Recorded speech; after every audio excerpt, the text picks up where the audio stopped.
안녕하세요. 이번 영상에서는 생성형 AI와 바이브 코딩을 활용해서 초등학교 1학년 수학 수업에 사용할 수 있는 뺄셈 여러 방법 탐험 앱을 만들어 보겠습니다. 같은 뺄셈 문제를 그림에서 지우기, 수 모형으로 빼기, 수직선에서 뒤로 가기, 거꾸로 세기 등 여러 가지 방법으로 해결하고 비교하는 활동을 담고 있습니다. 학생이 5 빼기 3은 2라고 정확하게 답했다고 해도 어떤 방법으로 해결했는지 설명하지 못할 수 있습니다.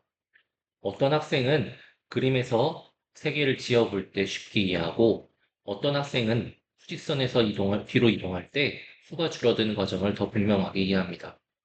따라서 뺄셈 수업에서는 정답을 구하는 것뿐만 아니라 하나의 문제를 여러 가지 방법으로 해결하고 자신의 방법을 설명하는 경험이 필요합니다. 제시된 네 가지 방법 중에서 학생은 원하는 방법을 선택하고 직접 조작하여 남은 수를 구할 수 있으며, 한 가지 방법을 완료한 뒤에는 같은 문제를 다른 방법으로 다시 해결할 수 있습니다. 마지막에는 방법이 달라도 남은 수는 같다는 것을 확인하고 자신에게 가장 이해하기 쉬운 방법을 선택할 수 있습니다. 먼저 완성된 앱 중에서 그림에서 지우기부터 살펴보도록 하겠습니다. 사과 5개 중 3개를 지어보세요. 클릭을 하면 다 지웠어요라는 메시지가 나오고, 5개 중에서 3개를 지우면 2가 남습니다 라고 하는 부분이 출력이 됩니다. 다른 방법을 선택해서 수 모형으로 빼기를 한번 해보도록 하겠습니다. 공 3개를 아래 상자로 빼내세요. 아래로 하나 빼기 버튼을 누르면 다 옮겼어요라는 메시지가 출력이 되면서 공 5개 중에서 3개를 빼내면 2개가 남습니다라는 메시지도 함께 출력이 됩니다. 이제 수직선 뒤로 가기를 한번 확인해 보도록 하겠습니다. 5에서 출발해 왼쪽으로 3칸 가보세요. 3번 중 1번, 3번 중 2번, 3번 중 3번을 이동하면 도착이라는 메시지가 뜨고 정답이 출력됩니다. 마지막으로 거꾸로 세기를 확인해 보겠습니다. 5에서 시작해 3번 거꾸로 세워봐요.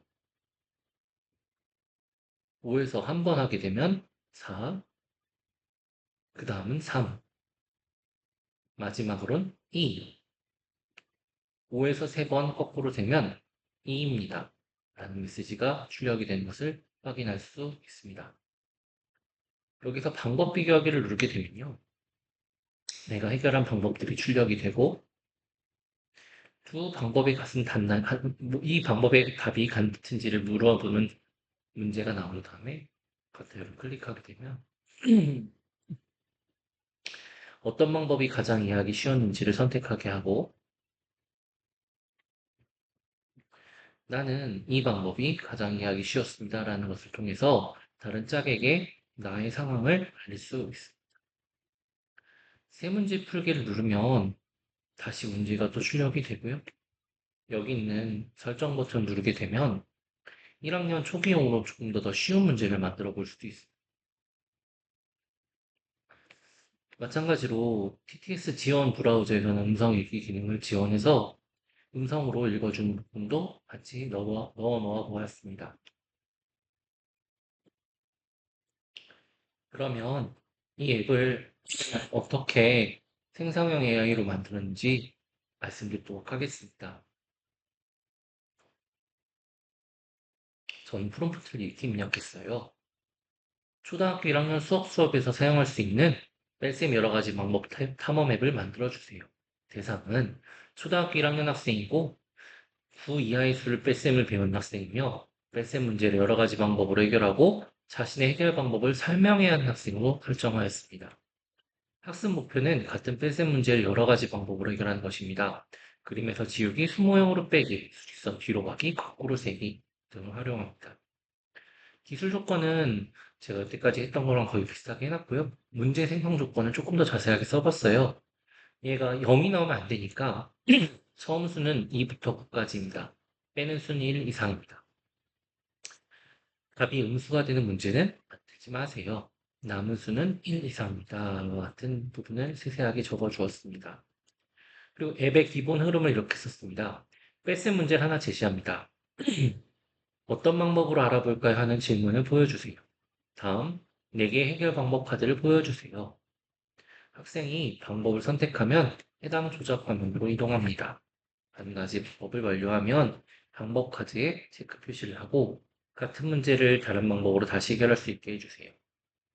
2가지 이상의 방법을 완료하면 방법 비교 화면을 보여주고 모든 방법의 결과가 같다는 것을 확인하게 해준 다음 마지막에 가장 이해하기 쉬웠던 것을 선택하면 학생의 선택에 따라 설명 문장을 만드는 것까지 입력을 해주었습니다. 그리고 이 방법 1, 2, 3, 4에 대해서 조금 더 구체적으로 적어보았습니다. 그림에서 지우기는 처음 수만큼 같은 사물을 보여주세요. 학생이 사물을 직접 누르거나 하나 지우기 버튼을 눌러 빼는 수만큼 지우게 해주세요. 지워진 사물은 바로 사라지기보다 잠시 흐려지게 해주세요. 현재 몇 개를 지웠는지 표시해주세요. 빼는 수만큼 지우기 전에는 결과를 보여주지 마세요. 빼는 수만큼 지우면 남은 사물의 수를 확인하게 해주세요. 완료 후 다음 문장을 보여주세요. 같이 자세하게 적어두었습니다. 수모형으로 빼기도 비슷한 맥락이고요.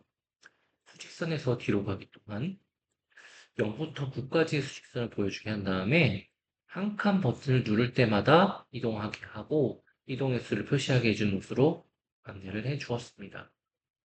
거꾸로 세기도 이 수직선 뒤로 가기와 마찬가지로 버튼을 누를 때마다 숫자가 하나씩 줄어들 수 있도록 하여 학생이 이해하기 쉽도록 도왔습니다. 해결 방법의 기록입니다. 완료한 방법 카드에는 체크 표시 해결 완료 문구를 보여주고 다른 방법으로 풀기 버튼도 보여준 다음에 방법을 비교할 때는 2가지 이상의 방법을 완료하면 비교해서 두 방법의 답이 같은지를 물어보고 어떤 방법을 선택하더라도 정답 또는 오답으로 처리한 것이 아니라 선택한 방법에 맞춰 설명 문장을 만들어 달라고 요청하였습니다.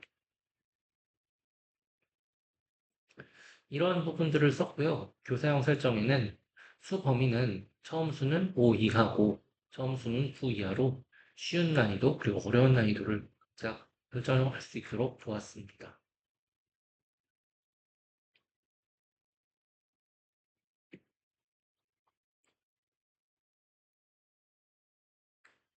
이 완성된 앱은 아래와 같은 방법으로 활용할 수 있습니다. 첫 번째, 전체 수업에서는 모듈마다 서로 다른 방법을 선택하게 할 수 있습니다. 한 모듈은 그림에서 지우기 방법으로 선택하고 다른 모듈은 수직선 뒤로 가기 방법으로 해결한 뒤 풀이 과정을 비교하는 방법을 선택할 수 있습니다.